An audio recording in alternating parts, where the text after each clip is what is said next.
Hello good morning. I am from हुतात्मा राजगुरुनगर महाविद्यालय.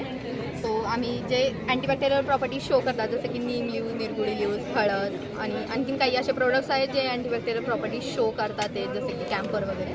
तर ते आम्ही प्रोडक्ट्स यूज करून असे पावडर फॉर्ममध्ये तयार केलेले आहे. किती बल्क क्वांटिटी आहे त्याचे छोटे छोटे पाउचेस आपण तयार केल्यानंतर ते जर आपण असे फूड ग्रेन्समध्ये ठेवले तर ते जे फूड ग्रेन्समध्ये ठेवल्यानंतर जे अळी किडे वगैरे फूड ग्रेन्सला असतात तर ते डेड होतात ते. आणि जरी नसतील तरीसुद्धा आपण ते यूज करू शकतो होऊ नये यासाठी. ते कम्प्लीट ऑर्गॅनिक मटेरियल आहे, नॅचरल प्रोडक्ट्सपासून तयार केलेले आहे, इको फ्रेंडली आणि खूप जास्त चिपेस्ट प्रोडक्ट आहे. हा सेफ आहे. जसं मार्केटमध्ये सेल्फोस पिकफोस नावाचे पाउचेस आपल्याला मिळतात जे की थोडेसे कॉस्टली पण आहेत आणि हजार्डस आहेत. ते हार्मफुल आहे फॉर अवर ॲनिमल्स अँड हेल्थसाठी, ह्युमन हेल्थसाठी. तसे हे नॉन हजार्डस आहे आणि ॲनिमल हेल्थसाठी वगैरे हार्मफुल नाही आहे अजिबात. तसंच हे आपण पावडर ॲज असं पण यूज करू शकतो. हे कपूरदाणे आहे यामध्ये. तर ह्याचं हे वेपरायझेशन झाल्यानंतर मॉस्किटोज आणि जे वेक्टर्स आहेत तर ते रिपेल्ड होतात आणि डेड होतात. पण यामध्ये जर वृद्ध लोक किंवा दमासलेले लोक असतात की त्यांना वेपरायझेशनचा त्रास होऊ शकतो.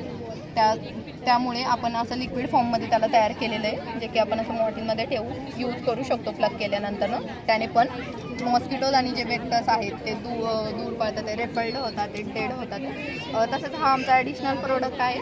आम्ही हेच नॅचरल प्रोडक्ट्स यूज करून वेगळ्या रेशोमध्ये घेऊन त्याचं कॉन्सन्ट्रेटेड लिक्विड तयार केलेलं आहे. तर ते जे लिक्विड आहे ते आपण जास्त वॉटरमध्ये यूज करून असं ॲग्री क्रॉप्सवरती स्प्रे करू शकतो. तर ते स्प्रे केल्यानंतर ते जे आपले ॲग्री क्रॉप्सचे जे लिव्हला ते मवा, किडे वगैरे छोटे लार्वा जे आहेत तर ते डेड होतात. आमचा एरर रिझल्ट आहे. अजून आमचं ह्याच्यावर काम चालू आहे. सो आमचा कंप्लीट रिझल्ट ह्यावरती आलेला नाही आहे. याचं हे जे सांगितलं याचा ॲश्युरन्स काय? हा, याचा जो ॲश्युरन्स आहे तर आमच्याकडे हे जे अर्ध काम आहे ते पेटंटसाठी आमचं ऑलरेडी रजिस्टर झालेलं आहे आणि हे जे अर्ध काम आहे ते आमचं आम्ही रिपेटंटसाठी रजिस्टर करणार आहोत. केव्हा झालं रजिस्टर? 26 जानेवारीला झालेलं आहे. तुमचं कॉलेज कोणतं? हुतात्मा राजगुरुनगर. तुमचं एज्युकेशन? FYBS.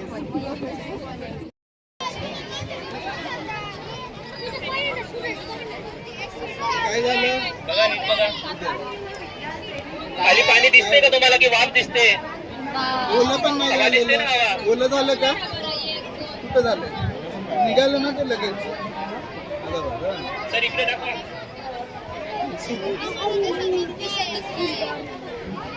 तर याचं टेम्परेचर काय आहे माहित आहे तुम्हाला?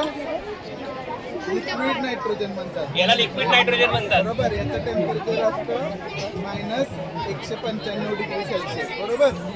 तर आता इथलं टेम्परेचर आणि याचं टेम्परेचर मध्ये खूप डिफरन्स आहे.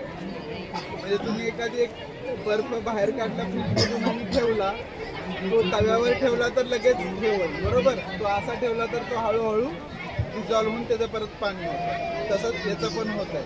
बरोबर. आता आपल्या घरात हे भांडं बघितले सगळ्यांनी. आई मार्क्स कमी पडले की मारते ना फेकून का नाही? अजून उलतानाच मार खातात. उलतानाच आहे ना सगळ्यात फेमस.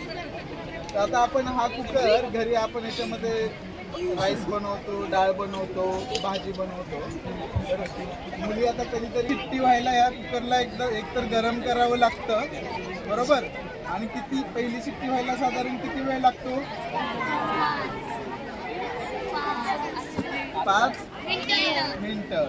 आता आपण हे बघूया. याला याच्यात टाकून आपल्याला किती वेळ थंड टाकल्यावर तर शिट्टी व्हायलाच नाही पाहिजे ना.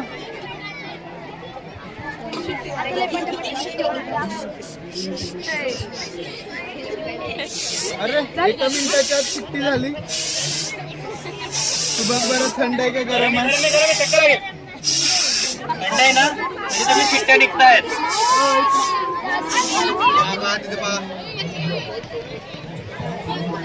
आता आपण त्या वाफेने फुगा आणि बघू काय गंमत होते. आता त्या फुग्यात लिक्विड नायट्रोजनची हवा आहे. आपली जी कार्बन डायऑक्साईड ऑक्सिजन ती हवा नाही, लिक्विड नायट्रोजनची हवा आहे. आता हा फुगा मी आणि हा फुगा आपण फुगूया आपल्या.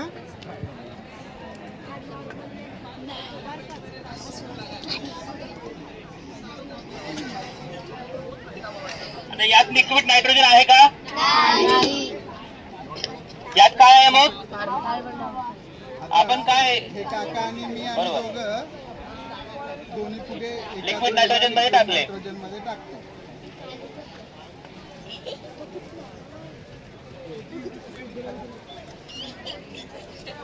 अरे फुगा फुटणार नाही, टेन्शन नको घेऊ तू. कोण कानाला हात ती लावून ती बघा ती. आता बघा पापड झाला आणि इथं खाली तुम्हाला काही दिसतंय का पाण्यासारखं. आता जसं जसा फुगा परत त्याच्या पूर्वस्थितीला येईल तो परत तुम्हाला कमी झालेला दिसला, बरोबर. कुणी सांगेल का काय होतं ते. ती जी पांढरी पावडर दिसत होती किंवा पांढरा लिक्विड तेच हे याच्यात तुम्हाला दिसतंय का नाही. आता याच्यात परत एकदा बघूया तुमच्या खात्रीसाठी. याच्यात नाही ना दिसत.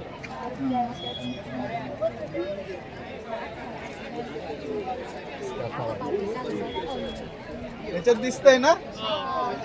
काय कोणी सांगेल. काका सांगा बरं मुलांना हे काय आहे. मला नाही माहिती. अरे यांना पण नाही माहिती.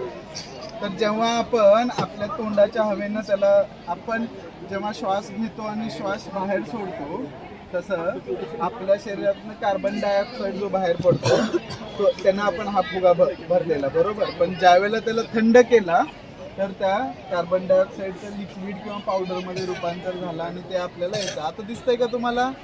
आता दोन्ही नॉर्मल झाले ना, बरोबर. कोण घाबरत होतं फुग्याला. तीच ना. हा घे का तुला हा आणि हा तुला, बरोबर.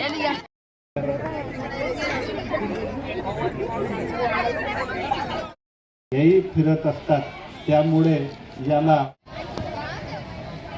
JSPM Rajshri Shahu college of engineering दाखवणे पिंपरी चिंचवड आपले JMR